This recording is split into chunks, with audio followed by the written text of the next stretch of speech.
Doctor Mizanur Rahman আজহারীর আগমন উপলক্ষে পটুয়াখালীতে প্রস্তুত করা হচ্ছে ৮টি মাঠ। আগামী ২৫ জানুয়ারি জেলার কেন্দ্রীয় শহীদ মিনার মাঠে আয়োজিত মাহফিলে তার বক্তব্য দেওয়ার কথা রয়েছে। এই মাহফিলের আয়োজন করছে পটুয়াখালী ওয়েলফেয়ার ফাউন্ডেশন। আয়োজকরা জানান, মাহফিলকে কেন্দ্র করে শহরে ৫ লক্ষাধিক মানুষের সমাগম হতে পারে। ইতোমধ্যে শ্রোতাদের জন্য কেন্দ্রীয় শহীদ মিনার মাঠ, DC bungalow park, Latif school মাঠ, আক্কেল আলী কলেজ মাঠ, সোনালী ব্যাংক সংলগ্ন মাঠ সহ মোট ৮টি মাঠ প্রস্তুত করা হচ্ছে। প্রথমে আমরা কৃতজ্ঞতা জানাই শায়খ ডক্টর মিজানুর রহমান আজহারী মহোদয়কে।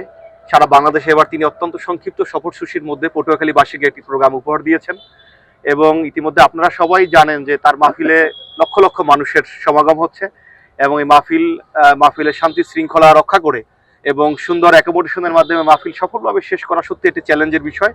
তো আমরা আমাদের সাধ্য অনুযায়ী আমাদের সামর্থ্যের আলোকে আমরা চেষ্টা চালিয়ে যাচ্ছি।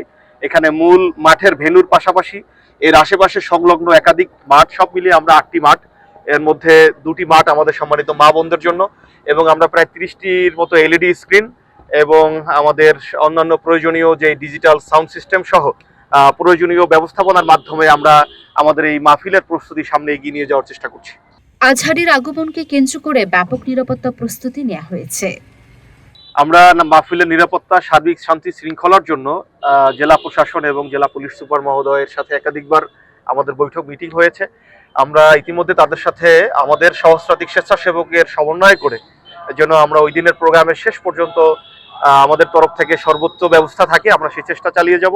এজন্য আমরা এই মাঠগুলোকে একাধিক জোনে ভাগ করেছি এবং পার্কিংয়ের জন্য আলাদা কিছু স্পট নির্ধারণ করেছি। ভাসমান রেস্তোরাঁ যেগুলো থাকবে তাদের জন্য আলাদা স্পট নির্ধারণ করেছি। এভাবে আমাদের পরিকল্পনা একটি রোড ম্যাপ ২৫ তারিখ পর্যন্ত আমরা সাজিয়েছি। লুনা আফরোজ নিপা, ঢাকা পোস্ট।